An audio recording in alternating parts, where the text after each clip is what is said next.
再往前，下江南的船队，船队因为像我们这个戏里面真船就是有2艘，一艘是皇帝船，然后一艘是皇后船。那像其他一些妃子船了，包括太后船了，包括一些兵船了，这些随行的一些大船队，这个是我们特效来呈现。包括他南巡是吧？船队啊，包括在苏州的那个码头，他下船呀、上船呐、街道行进呀，就是想更宏大。不同于一般的那种，原来就说乾隆经常南巡，都是微服私访啊，不是那样子的感觉。皇上万岁万岁万万岁！皇后千岁千岁千岁！我们说写意也好，我们说这个有一些浪漫的，或者我们说在表现形式上有一些抒情性，或者说这些东西，或者不那么的落地，或者不那么，甚至我们到最后还有点魔幻的东西，包括要从影像上的感觉呀，从场景上啊，我就想，既然接着这个戏，就要有突破，虚构的历史和真实的幻象相结合，接受挑战，就是把它弄得更好，最好。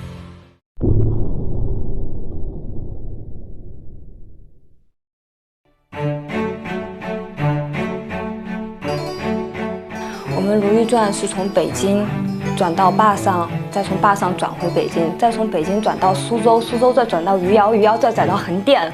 从艺以来拍过最长时间的一部戏，基本上经历了春夏秋冬。等会儿，我看。那时候夏天特别热，然后我们棚里面也特别闷，然后现场还放烟，然后灯光照着我们，又戴着毛领，然后迅姐捂着棉被，我在那儿烤着炭盆儿。位置都别乱动啊，坐好了位置。我的脸都已经涨得通红通红了，但是我们还要演出来瑟瑟发抖的样子。喝了姜汤老多了，阿若你也把姜汤喝了。但是那场戏经常拍着拍着，我跟迅姐都特别爱出汗，然后我们就流汗，然后导演就拍一会儿就喊停，擦汗继续拍。只要拍雨戏跟水有关的戏，天气就特别冷，降温10度都有的。拍戏那个时候会特别辛苦，而且因为我皮肤过敏，对那些水在身上在脸上特别难受，我可能要先上一层油去隔掉一些跟水的缝隙，然后会有保鲜膜打底。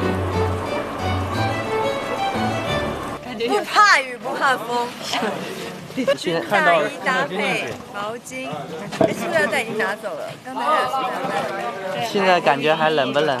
不冷，我们凭着一个热血的心在拍戏，我们一直都不冷。但是没办法，冷就还是会冷。这个比较水工作是2个人这样过来过去，那都有一个跟着紧的。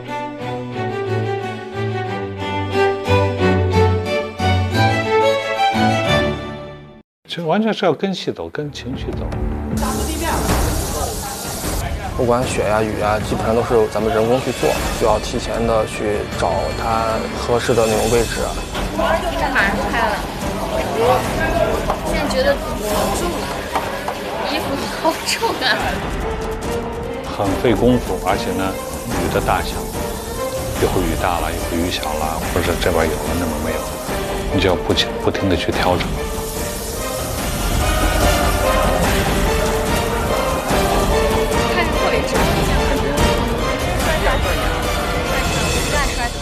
就说演员其实有时候，你给他一个好的氛围，其实他是非常愿意演好。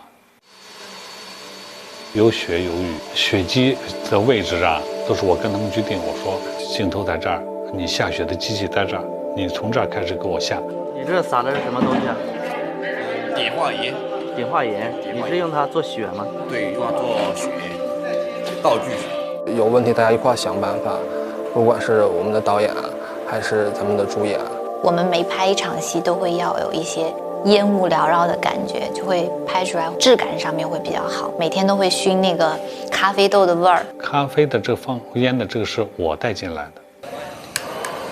我说先这么点着，然后拿这个小风扇，看这么吹，烟就出来了。原来他们说拿烟饼，我说我不同意，但因为你放烟不是1天2天啊，如果都拿那烟饼就是松香跟那个什么各种各样的化学物品弄在一块儿的，跟你这个咖啡豆自然的燃烧，它毕竟还是不一样的吧。然后一熏就是一天，本来特困，然后一熏那个味儿就醒了。这个是我比较高兴的，能为大家能做一件事情，而且呢，我自己也比较受益，啊，自己的健康也没有，也得到了一种保证。为了防止这个木柱子不被烧掉，所以说我们就提前把它打湿。我有时候有一些包括厂务放烟都得要配合合作。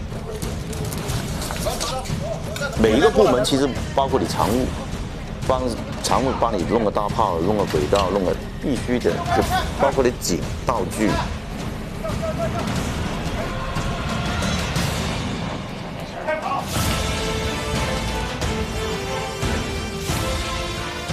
快点接水！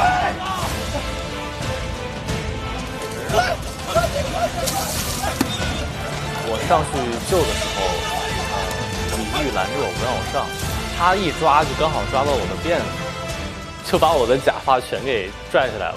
然后我跑过去发现自己头发没有了。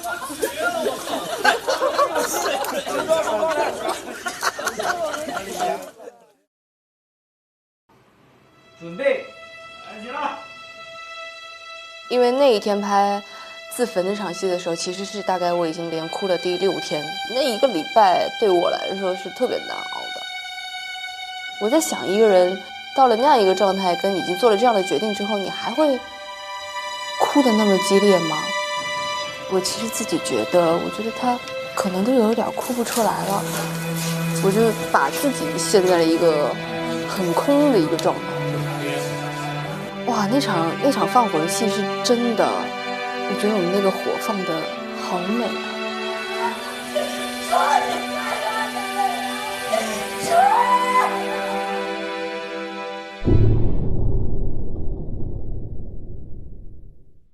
我还是希望还原一个真实的环境。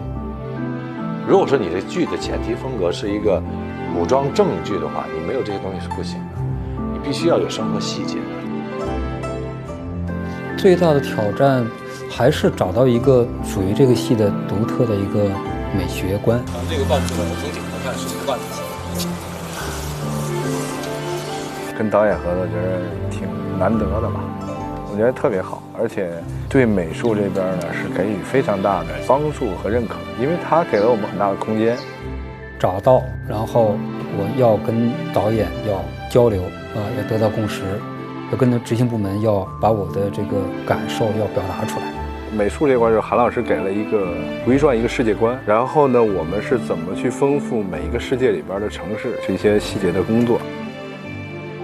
你要进化，进化看一眼。等会儿，他还不能，这样说话不行。那这个是还得靠近前吧？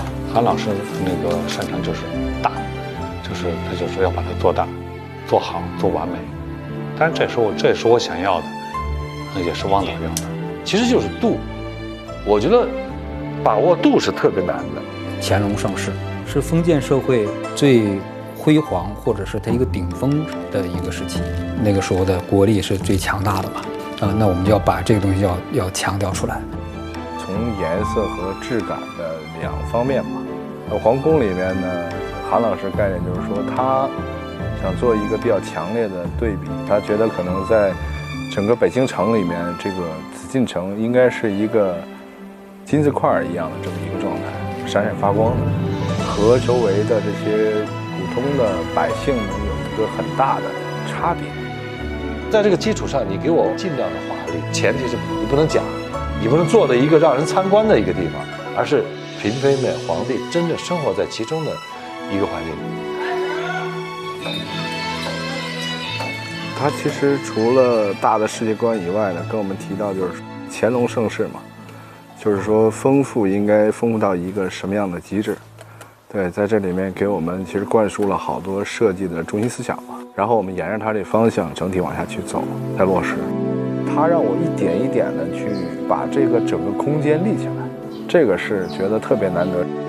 就像咱们盖房子一样，从基础地基开始，木工、瓦工，然后后面的就是雕刻工，加上最后的效果。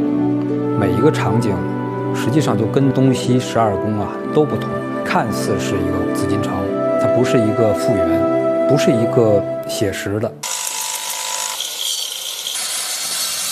一共搭了有6、7个井吧。其实我们改井的这个量其实也很大，也是本着一个原则，就是汪导聊过，就是说我们每一个小井或者散井都要按照主场井去对待。其实每个井都有一些现代元素的融合吧。我们构架这个戏的美学原理或者是叫物质的世界观，都是一个假想的，我们还是属于一个写意的那种工作方式。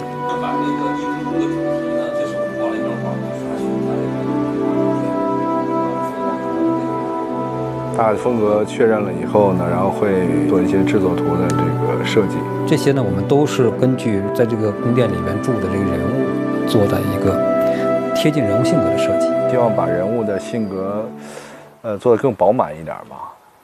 3位新人向皇后娘娘行后拜大礼。请皇后娘娘安。翊坤宫一般都是皇后来住，里边有几个元素强调一下，就是第一，里边没有清朝的瓷器，我们都做的是宋代的5大名窑。第二个呢，就是里边有大量的这个竹子，就是竹器，它的体现出来的这种味道也比较雅致，到处都是清雅之气。第三个是一个就是如意作为皇后之后，她背后的一个非常大的一张画，啊，这个画我们是刻意的按照郎世宁的那种笔法，特意的我们要画了一幅，就是2个白色的孔雀，白色不言而喻之要就映照着这个如意的内心啊，对这种纯洁爱情的一种追求。第二个呢，就是它是一对儿，也想这个就是映衬着这个如意心里边的一个追求，他是希望是一夫一妻。第三个呢，就是我们把它做成孔雀，孔雀是反鸟，也就注定了这个如意不能称为后，就说这个它不是凤，这也意识到她的命运。如意的一生也没有真正的作为皇后下葬也好，或者最后给她的这个一个谥号都没有成为后。拿去年来说吧，就是他因为对人物整个拿诚意在提升。之前我们聊过一次这个翊坤宫的屏风的事儿，这个创作本身讲，他还是希望我们每一样道具在他心里面是能够打点的，他的直觉可能更敏锐。我们也希望说，通过他的一些反馈，在创作本身上，我们有些新的一些想法。生活细节是大量的积累，让这个戏观众相信。我们喜欢用气场这个词哈，因为这有很多东西没办法名状它，但是它就是形成了一种场，这种场它真的是可以感染到你。美术我还是挺喜欢的，翊坤宫和那个延禧宫，我都挺喜欢的。北京的延禧宫最复杂，占地3000多平米，然后我们整个搭了2进院的一个宫殿。其实这个有3个月，整个布置好，从前到后。如意进宫之后，就是给他分到的是延禧宫，啊，是一个是离皇帝最远，还是呢相对来说是最普通的，啊，但是这个普通绝不是平庸，而是那种含蓄。如意比较早期的那种，他对爱情的那种感觉很纯粹，那种细腻。耐看，啊，做的是这样的一个方向。现在的这个延禧宫已经在大概180年前吧烧掉了。为什么我还是说这是个写意的一个东西啊？就是我们所做的这种方式，全都是抓住了这个意或者是神髓，看起来像。延禧宫的有一个主题叫双生，什么叫双生呢？就是所有的物啊，所有的这些东西呢，都要孪生，这就是暗合了他们人物关系，就是希望他们是一个生死相依的这种感觉。所以我们在里边做的设计的时候，就是刻意的做成一对一对的，这个就是延禧宫独特的灵魂。这一块它整个的其实这个形状啊，是一个莲花的那种形状。如果光那么打过来的话，这个开口就是一个莲花。其实这个在故宫里边没有这么做的，但是你现在看的并不突兀。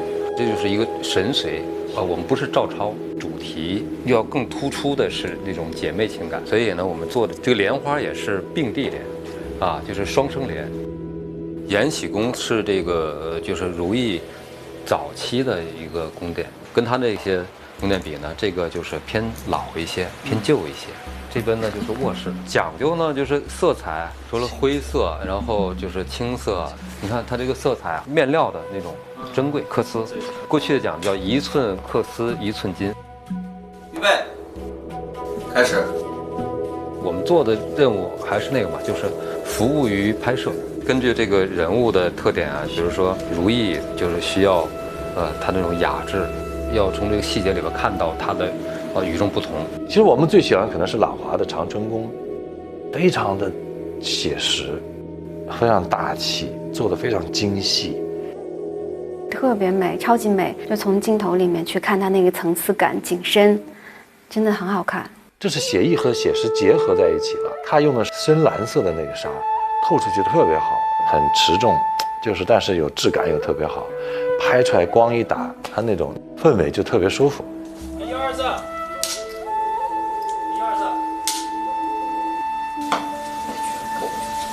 小心，去新饭店，狠狠掌那帮奴才的嘴。郎华呢，在意别人如何看待自己，所以他的房间呢都是比较重的颜色。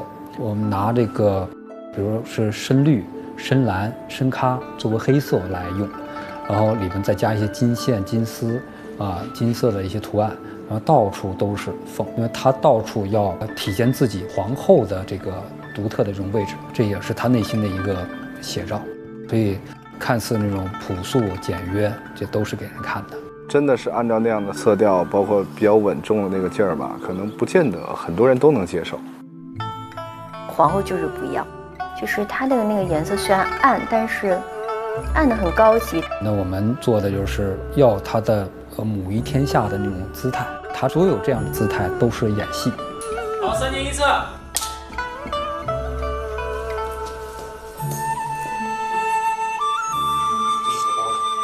养心殿实际上就是我们这个戏的一个核心。实际上讲，纵观就是古今中外，权力最大的一个人就是乾隆皇帝。我们就要夸张，就给这个人物提供更准确的一个环境。导演的镜头下的养心殿是很漂亮的。我在养心殿，我都惊呆了，我说哇塞，怎么有这么多东西？就是很多细节，很漂亮。有稍微华丽一点的，也有稍微朴实一点的，是乾隆看书的地方，比较修身养性的地方，都有不同的感觉。然后我们大致呢是这样的一个设计，一个纵一个横。金暖阁呢说的是纵，就等于是中国历史，把这个中国古代的这个文化特征或者是那种物件，把它给做到极致。东暖阁呢是偏阳，就是等于就是在那个世界上全球能见到的高科技，或者是有全球那种感受的，他说的是这个横，就是横向。最难的就是养心殿的东暖阁，韩老师对这儿的要求是很高很高的，大到这个灯，小到一个手把件儿，韩老师都要拨木的。个人最喜欢就是咸福宫，因为就是高熹岳的那个宫。高熹岳我们给它设计成了一个黑化版的林黛玉。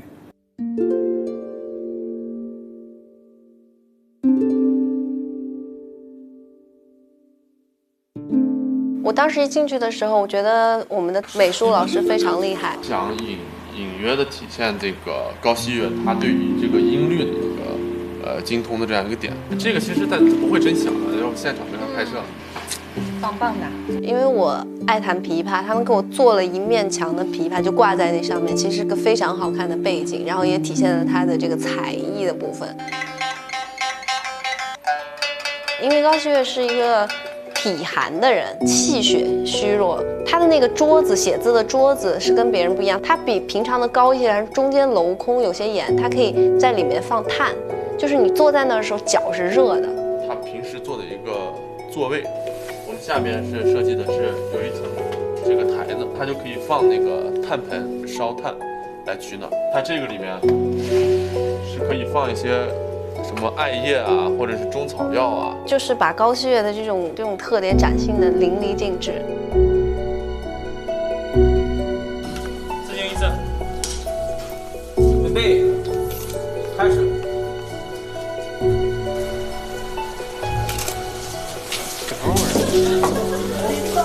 是个陷阱啊！是陷阱。你看，他是从这儿，他是看一眼，然后他就过来，往这边来。对，因为魏婉很浮夸，就是恨不得把所有东西都戴在头上，然后穿好看的衣服，就是只要皇上能看见自己就行。按照我们的这剧本的人物来要求，把它给做成水粉系列的一个环境。我们在这个他的宫殿里边呢，就强调的是颜色、色彩。所以他的宫里就是在几个妃子当中是颜色最暗的。挂了很多绿色的帘子，然后还真的是有蝴蝶，然后小鱼缸，还特别有情趣。假装那边还有空间，你这后一站完全没有。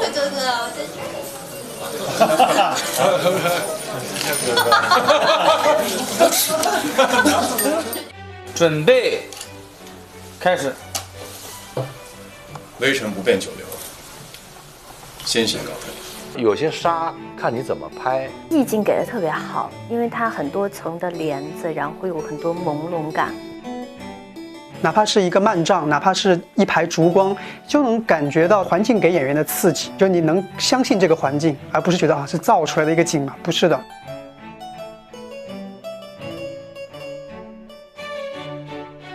后来的几个宫殿都是蛮不错的，冷宫呢，做的就很细致。成就感就是冷宫啊，交景的时候，当时这个汪导说了一句话，说这景还行，我觉得这个挺难得的，很难听到他说这样的话嘛，就是可能他的要求也比较高，对，但是我们在这里面尽量的用有限的时间去做无限的事儿嘛，呈现一个像清宫戏又不太像的这么一个夹杂着现代元素的这么一个乾隆盛世的背景吧。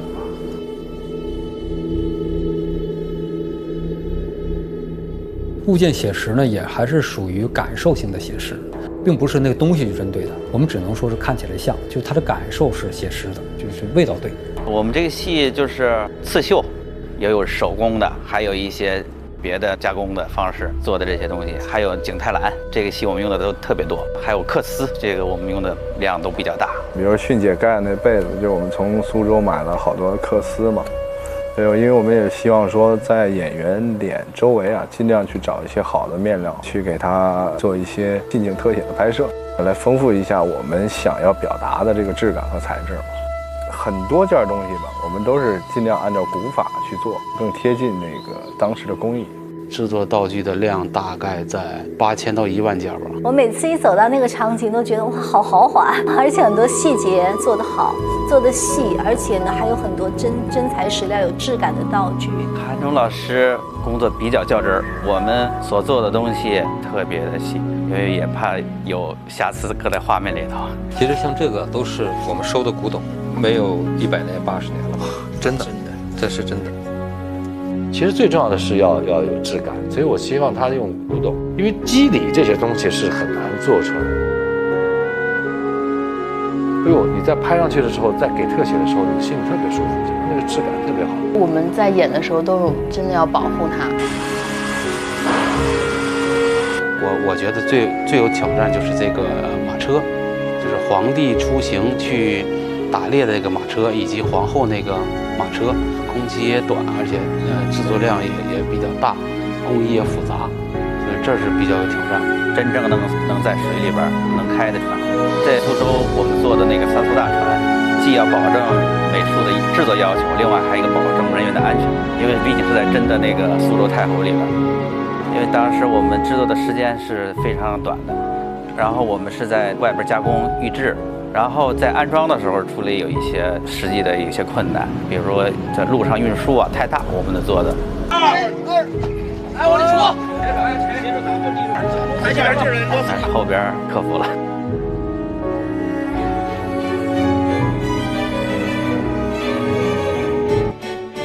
韩忠这次的分寸把握得很好，就是写意和写实之间，唯美和真实之间，做了一个很好的平衡，很华丽。但是这个华丽不俗，这个美术的感觉是走在很前面的。每一个宫都让我吃惊不小，它没有一个角度是不能拍的。关键是它那个场景拍出来的，它那个颜色和我们的造型很统一，你会觉得有历史依据，但是同时又有不俗的现代品味。他们希望做不一样的东西，希望每一次创作都是一次创造。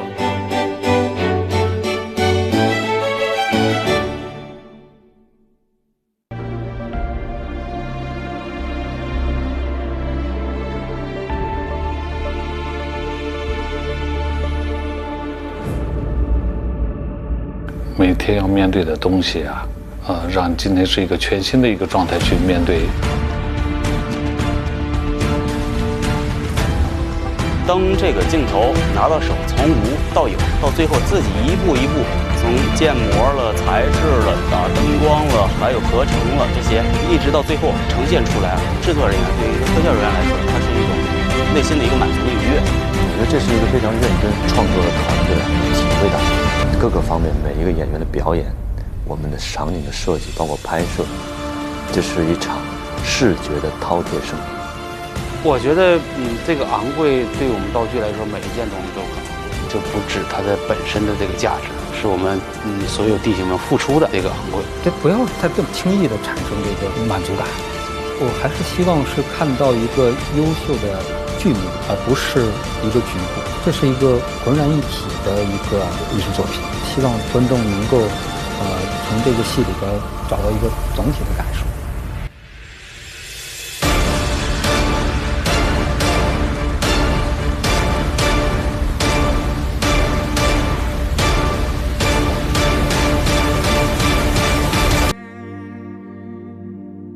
我的爱人需要我这么做。你不这么做，你就可能下一个被斗死。不负，这叫无面粉空。别人怼我，我一定要怼回去。他本心是不愿意参加这些斗争的，但他又不得不去做这些。很容易受到各种欺压，容易受到不公平的待遇吧。就是很多时候你在现实中无路可走的时候，你会想走捷径。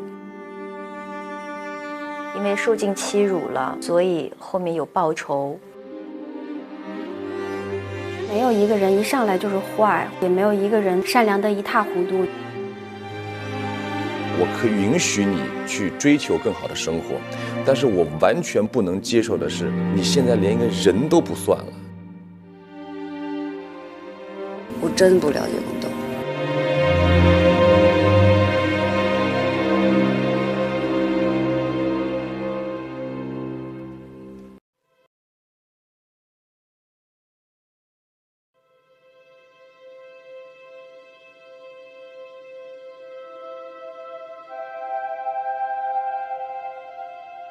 我们在这个史料之中是非常难看到后宫这些女人她们的生活的，总是把最好的一方面记载在了这个史记之上，她们的生活是什么样子的，我们是很难了解到。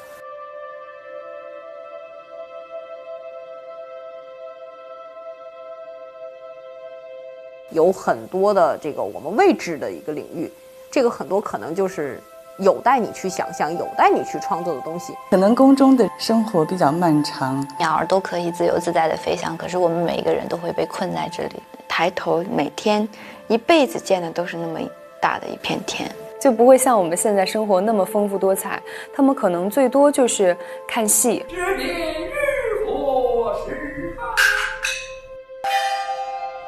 然后大家凑在一起聊聊天什么的，能让皇额娘不讨厌才是她的本事。皇额娘还给她赐名叫如意。宫里的女人要守着规矩，守着阶级，守着很多东西，而且她们每天其实就这点事儿，挺无聊的。一个眼错，全盘皆毁；一枚针鞋，扎到的就是自己。主说的有理。您喝口蜂蜜茶吧，清热润燥的。快乐也有吧，快乐，但是我觉得都是短暂的吧。朕赏你后皇后，也许你们制成匾额挂在正殿，满意了吧？满意。太多的这个切身利益在这里边，皇帝是不是宠爱自己？对于子嗣将来是不是有希望去继承大统？啊，自己能不能够以一样的这个比较高的身份，有一个更好的归宿？儿臣给皇额娘、皇上请安。皇上的爱情，我认为天生都是悲剧的，耍手段，有嫉妒，有这种阴谋、权谋都有，争宠就会出各种各样的事。皇后娘娘盯着臣妾做什么？臣妾也不知啊。令贵妃不知，看来是狂语说多了，顺口就来。在宫里的那些女性都挺可怜的，那些妃，穷尽一生就只爱一个人嘛，把自己最美好的年华，可能大部分都留在了等待上。一个后宫里面，所有的女人在争一个男人，谁上位谁得宠，谁最牛谁当老大。臣妾请皇后娘娘万安。起来吧。他们的待遇差别是基本可以用叫做天壤之别来这个形容吧。比如说，他给他们吃的这个肉啊是什么样的肉啊？这个米是什么样的米啊？炭火用的是什么样的炭火？你去送炭的时候，我吩咐过你，贵人之下不能用红罗炭，你送的可都是黑炭。错不了，奴才每次送的都是黑炭。这也是为什么这个嫔妃一直想往上升啊，不断的想提升自己地位的一个原因了。那这是对于这个自己生活的一种改善。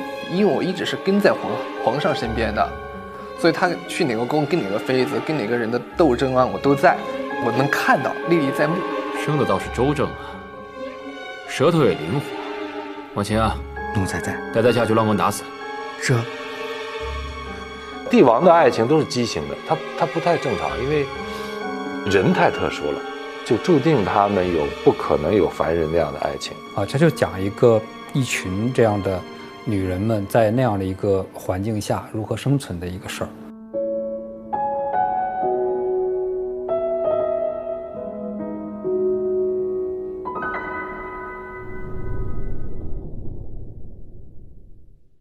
没有人是无缘无故的好，没有人是无缘无故的恶。我觉得他们人与人之间的矛盾，的确是每个人有自己不同的出发点。吉时到，庆女入场。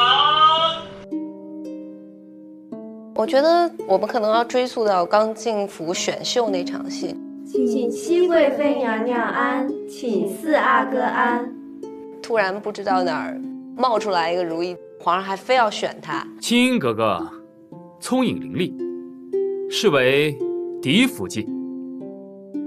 西月跟朗华其实刚进来，因为是青英太受宠了，所以两个人很快就自然而然地站队站到了一块儿。如懿是一开始跟乾隆就有爱情，她是得到乾隆的爱。我觉得可能所有女人都会有嫉妒心吧。我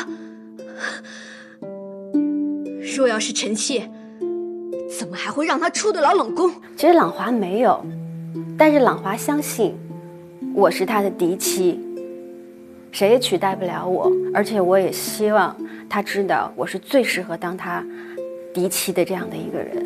他也没有什么其他的手段去让皇上去更加的怜爱他，他就很希望这几个阿哥能够像一个真正的一个皇子，那未来可以变成太子，因为这样才能巩固他的地位，富察氏的地位。到了后宫之后，因为身份地位的一个改变，每个人都有每个人的家族，每个人都想要每个人想要的东西，这个时候大家就开始有些变化了。女人是最怕寒的，果然连风毛大衣都穿上了。你年纪轻轻也要好好调养身体，是也好给皇上再添一个阿哥。高希月她从来都想依附于朗华，因为朗华是皇后，那朗华也是借助于高希月她的这种依附，然后有些事情就是让高希月去做。在希月看来，她跟朗华的关系，她们是情同姐妹，所以她很多事情都坐在了她前面，然后也愿意去帮她出头。很莽撞，然后呢，有什么事情就朗华一说，然后他就冲上去了。听说你在前台一个没名没分的人，只能立在前面。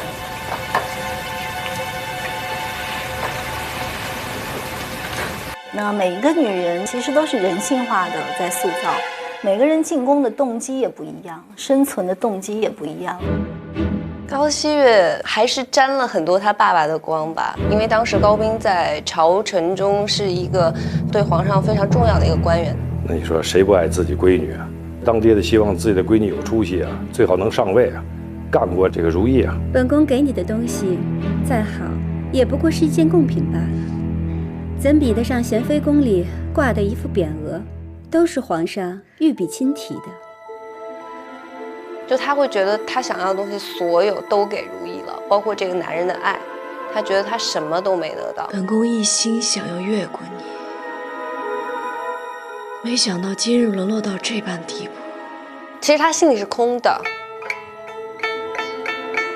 她虽然是贵妃，位分很高，然后没人能超越她，她是会有感觉到威胁或者是女人的那种紧张吧。皇上，方才我们俩好了，贵妃，你身子不好，孩子顽皮，你也受不住。再说了，贤妃也比较清闲，永皇交由她照顾，这样也好。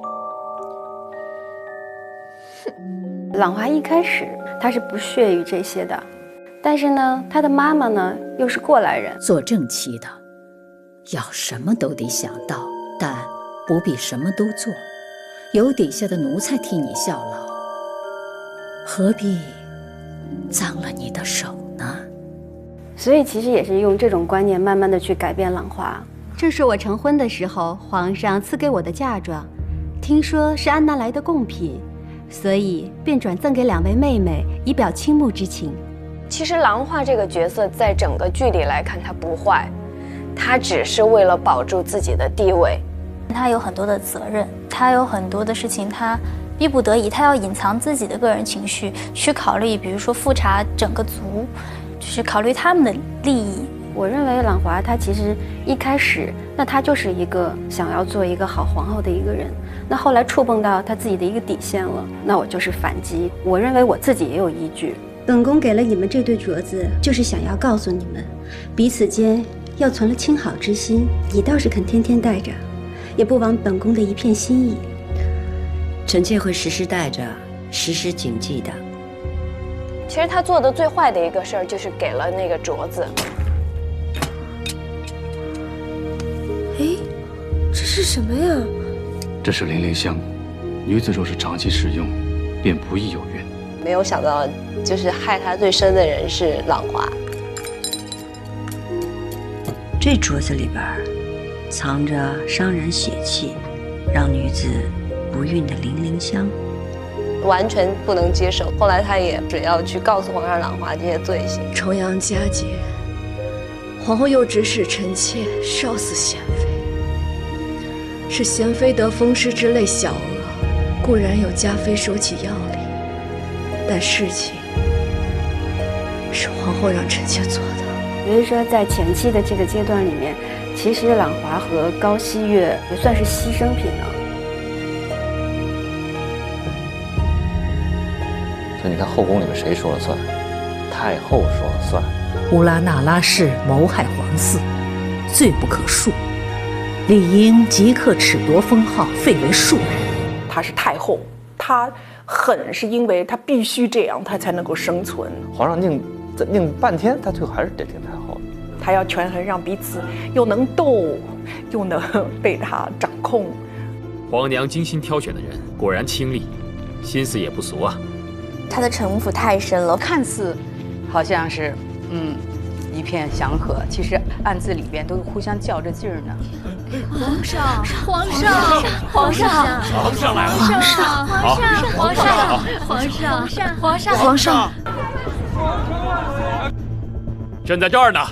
韩阳建议朕来了，对他独宠的话，他就会有压力，所以就会很讨厌我，或者说是想方设法想弄我。很多的事情到最后就变成了为了国家的安定。如今荣贵人都侍寝了，一旦玉玺生子，后宫整个都要翻天了。你一朵花开得最艳了，其他的不都是虚掉了吗？我有那么多的媳妇儿，不能一个得势。那皇额娘的意思是，你让韩氏喝下去，让他一了百了。我的内心是觉得孩子是要跟自己心爱的人一起生的。皇后娘娘给我这碗绝育汤的时候，我是毅然决然就喝掉了。皇后娘娘因为这件事情被皇上迁怒，她也是非常自责的。谁做的？回皇上，是臣妾所为。他是很老道的，他是很深思熟虑的，老谋深算的。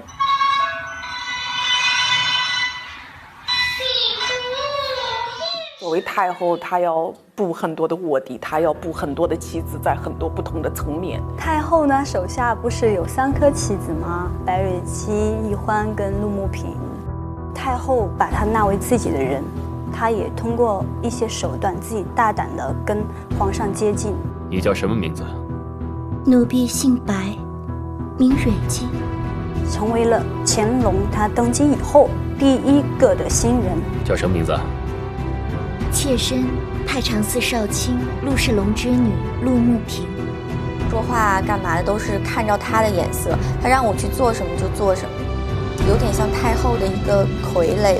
你是挨着去见的人，不劝谏皇后，还一心揍着他，这真是看错了。太后就是把奕欢当一颗棋子，所以棋子是可以换的。奕欢死了之后丢了一颗，我可以再换下一颗。太后。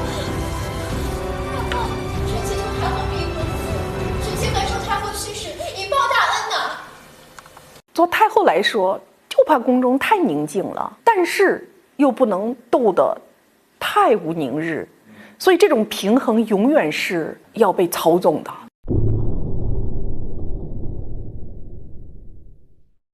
金玉妍就藏得很深，金玉妍不停地在他面前煽风点火，说娴妃怎样怎样。不然这样，臣妾替皇后娘娘去看晚会。他每一步前进的绊脚石就是这个人，那他只能去那么对他，以至于说，其实朗华也被金玉妍蒙蔽了。从前他做不成嫡福晋，心里不知多怀恨呢。如今想与皇后娘娘分庭抗礼，也说不准啊。其实最重要的是世子，他自己的信念，对爱情的信念，他觉得是爱情，为了这个人什么都可以做。费了这么多心思，就是为了皇上登基后的第1个皇子是我生的。这个孩子是咱们的指望。这个孩子也是世子的指望。他有自己坚定的信念的同时，又是一个很有计谋的人。他很能看出别人的欲望，别人的一些弱点，所以他就去利用这些，一步一步的去达成他自己的愿望。姐姐封妃不只是因为有生3阿哥的功劳，还有抚养大阿哥的苦劳。为着您有2位皇子，您是妃位之首，咱们都服气。可若是这大阿哥被要了回去，那可就不一样了。我觉得苏丽云其实是一个挺可怜的女人，就是心思没有那么重，没有那么聪明，所以经常会被人当枪使。她的欲望也是一步一步升级的。她最开始只是想做个宠妃，有一个儿子地位尊贵一些，这样世子有事情的时候，她可以帮助到一些。但是后来一步一步的，她又想自己的儿子当太子。她被金玉妍，利用说是朗华害了她的孩子，所以她把朗华害死了，也害死了永聪。所以真的，她只是所有人的一颗棋子。我胆子小，一直不敢出手。要不是妹妹你心智坚定，换作是我，早就吓得收回手了。其实她一直在被金玉妍利用，一报还一报啊！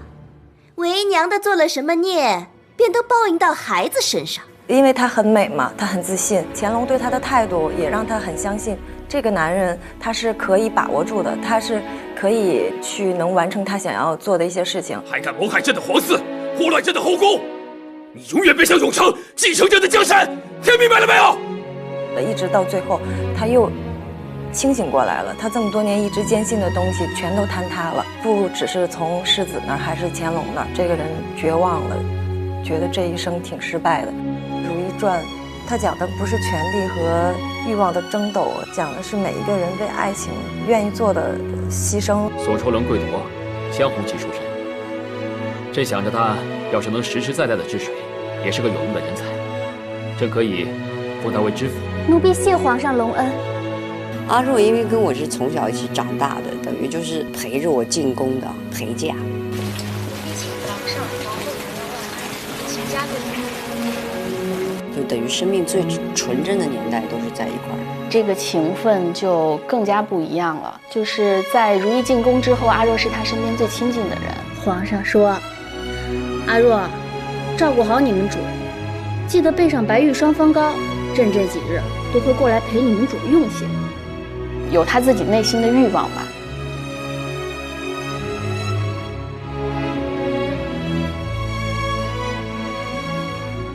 他有一个机会，他去做某一件事情。看你穿粉点翠的，哪像个宫女？他就可以翻身，就变了另一种身份嘛。金玉妍呢，是在中司门淋雨的时候搭救了他一把，所以阿若一开始对金玉妍有感激之心的。我带你去和皇后娘娘求情，好好的美人儿，贤妃不心疼，我和皇后娘娘心疼。因此呢，就是被金玉妍和高希月从中间挑拨了。阿若，你比宜贵人美貌，爸妈又得脸，指不定哪天也有这样的好运呢。让阿若误以为皇上是喜欢她的。然后结果第一个背叛他的是阿若。可是主自从被太后禁足，心怀怨恨，日渐乖戾，费心抚养大阿哥，怂恿他争宠夺嫡，每逼迫奴婢去做一些奴婢不愿意做的事情。所以我觉得我当时我理解是恐惧，你知道吗？就是说阿若，我那么近的人，怎么到最后你给我看到的人性是这个东西？这个对我来讲是一个恐怖片。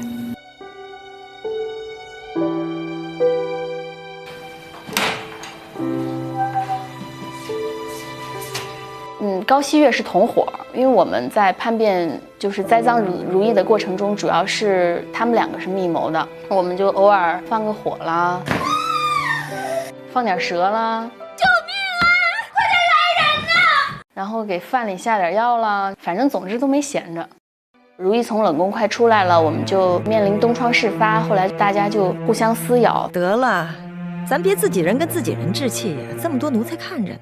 眼下最要紧的是乌拉那拉氏，她若是出来了，指不定要惹出多少风波呢。对于高希月和金玉妍来说，都是面和心不和吧。皇上，阿若并没有那么大的本事，弄来这么多的朱砂，买通那么多人，设下陷阱，冤害臣妾。臣妾想要知道的是谁在背后指使他？因为如意她是一个不会去争什么要什么的那样的人，可是在这个宫里面范围就那么大。因为如意是特别不主张宫斗的，我们只是在防守，就是而且还要去怎样去杜绝这种事情。在我记得印象特别深刻的一个点呢，就是当时训姐握着我的手说：“你从小陪着本宫长大，本宫视你为家人一般，本想赐你一份平淡踏实的日子，可是你非把本宫逼到这个地步。”看着他的眼睛，我的眼泪就一直在往外涌。我能看到从小跟他一起长大的种种的画面。我觉得阿若心里一定是有悔的，只是他没有后悔的路可以往回走了。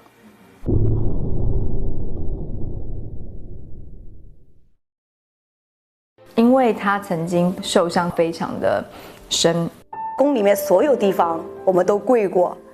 到处跪，天天被人欺负、踩、打。我经常在现场的时候，我还跟海兰说：“我说，跟着你太惨了。”就是受欺负了嘛，你不能干看着，你总是要有人去拉个架，或者是说两句话的。海常在向来安分守己，且贵人之下不得用红罗炭。海常在又不是不知道，在那个状态之下，有一天晚上，他又去听到了高希月的一些对话。就算我有私心，除掉乌拉那拉氏，也是去了皇后娘娘多年的一块心病。他就突然觉得，如果再这么样的下去，他终于有一天，他跟如意都会被斗死在这里。所以那个晚上，他握着香包，然后他重新再把一个被踩碎的香包缝起来。我觉得那个瞬间，他就明白了很多事情，他知道自己必须要勇敢，必须做很多决定。看这个凤凰气宇昂然，身旁又有百花拥簇，所以在颜色选择之上不需要过于华丽，只需要选择深紫色的蚕丝线， 8股绞入1股薄银线，然后碾成1股，这样的话色调就柔和，但是又不会暗淡。在那个年代，你也没有其他的谋生能力，你就是只能靠待在这里，然后用你的美貌跟皇帝的靠近去得到一些关爱，就挺惨的，我觉得。永琪啊，最近在宫中的事儿你也瞧见了，不该你的事儿别开口，免得惹祸端。儿子知道。我觉得海兰是一个特别会教孩子的母亲，她无论在教我做人方面，还是在教做事方面都很得当，而且海兰又是一个很有义气的一个女人，看清很多事情，然后知进退，知道明哲保身，以退为进。臣妾问皇上安。你都跟着那么久了，怎么见了朕，还是那么怯生生的？其实我觉得在宫中，跟我们现在在每一个环境也其实很像，职场也是这样。怎样从一个无名小卒，包括一个实习生，变成一个老板娘？宫女分好多种，比如说伺候花草，给主子们洗衣服的。在宫里嘛，宫女算是一个就是等级比较低的了，是很容易受到各种欺压，容易受到主子的不公平的待遇吧。以后启祥宫上下谁都可以调教婴儿。我觉得魏嬿婉对于她最重要的是她的安全感，因为她的家庭环境，她妈妈和她弟弟不停地管她索取钱，所以她的生活压力非常大。从小就是因为父亲犯了事情，所以被降下去，变成一个宫女，只能干粗活。这些粗件功夫啊，有你就得了。作为宫女想改变当然是可以的，觉得总的来说都是被动的。就是很多时候你在现实中无路可走的时候，你会想走捷径。晋忠公公，求您疼我，让我赌一回吧。整个晋忠的做事做坏事的历程，都是为了帮助魏嬿婉。在魏嬿婉这边，她背后是没有家族的，因为她就是个小宫女嘛。魏嬿婉其实是一个心机最重的女人，她从一个那么低的位置的一个宫女，慢慢能爬到最后自己的儿子继承了皇位。你想这个女人的心机得有多重？奴婢自进宫以来，一切都是皇上的，奴婢愿侍奉皇上左右。她想要改善一下自己的生活，改变一下自己的命运，因为谁也不想永远被欺负，被踩在谷底。嬿婉心中的那股力量就像凌霄花一样，她希望自己开得非常亮丽，大家都能看见她，也满足了她的虚荣心。嬿婉，这都是皇上赏的吧？刚刚娘娘不在，这些都是皇上派人送过来的。啊，嬿婉，挑些你喜欢的留着，剩下的额娘都拿去吧。他一步错步步错，没有回头路，包括家庭的那种虚荣，妈妈的虚荣会压制自己。路是你自己选的，好好走下去。我只希望你永无后悔之日。他是一个挺自我的人，他谁也不为我，就为了自己，所以他牺牲了爱情，牺牲了母亲，牺牲了自己的本心。只要你不阻碍我的前路，我一定会走得很远很好。他应该是从被人害过以后，才想到啊，我要反击，我要在宫中生存下去。因为受尽欺辱了，所以后面有报仇，各方面的情绪压制自己。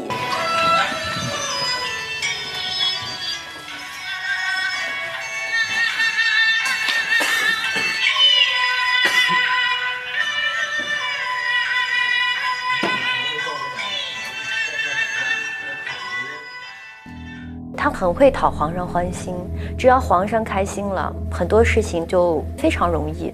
为了达到自己目的，不惜一切，干了很多伤天害理的事情。一开始只想保住自己的位置，不想被皇上忽略掉，但后来因为和如意闹了矛盾以后，觉得自己是有往上爬的机会，当皇后的机会，所以他害了如意的孩子。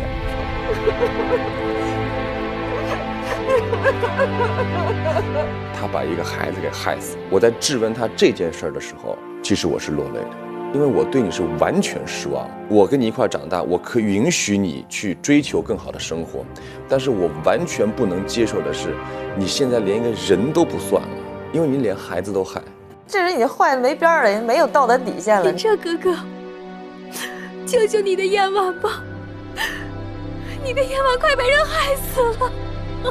没有人要害你，一直是你在害别人。我对燕婉之间的那种感情，是到那一瞬间是完全崩塌的。我觉得燕婉对如意是有一种嫉妒心理，因为如意的出身比她好，比她有智慧，比她拥有的东西很多，但是如意太倔了。他的爱的表达方式不会变通。皇上就像您自己最爱的水仙花，临水自照，您只爱惜你自己。放肆！所以导致让皇上觉得如意一直在跟他对抗，所以燕婉抓住了这个如意的弱点。燕婉她就像变色龙一样嘛，见人说人话，见鬼说鬼话，只要对自己有利，她都可以张口就来。不瞒您说，淑妃姐姐喝着坐胎药，臣妾一样喝了。你哪儿得的方子啊？完全两种人，不是一路人，对，不是一路人。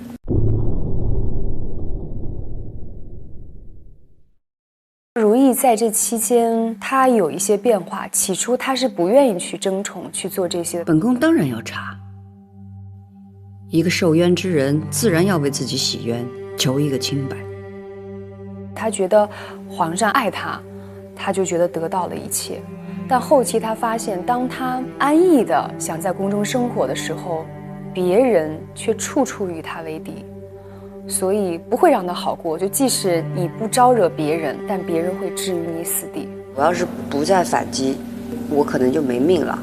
所以当她再回来之后，我觉得那是她的一个重新的蜕变。对，以守为攻，我从来不去冤枉人，那是我设计。但那个设计是要让他们自己去冒出他们曾经那个做了什么，就让他们自己浮出水面，就是罪有应得的。高希月，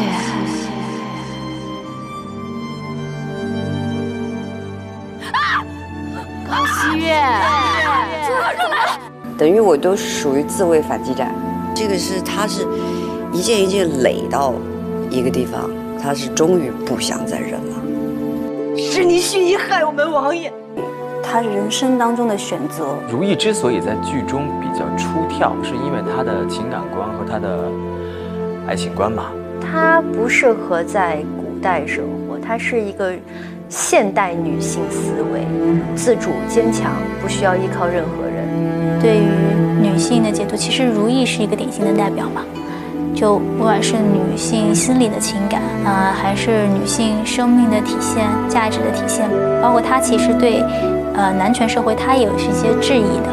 如懿就是很善良，然后她其实并不愿意去在宫里面争斗。我觉得挺难得的，就是她在宫里那么久，但她并没有变，不忘初心吧，那么一个人。如懿的不同就是她在最后，她还是坚持做了自己。以一种爱的方式活在人世间啊！我们也想跟观众们交流的是，如果你没有独立的选择生活的自由的话，你怎么可能去追求到幸福呢？我觉得还是要有一个很正念的价值观。张爱玲的那句话是吧？一袭华丽的袍子，爬满了虱子。其实，宫廷后宫也是这样，它很华丽，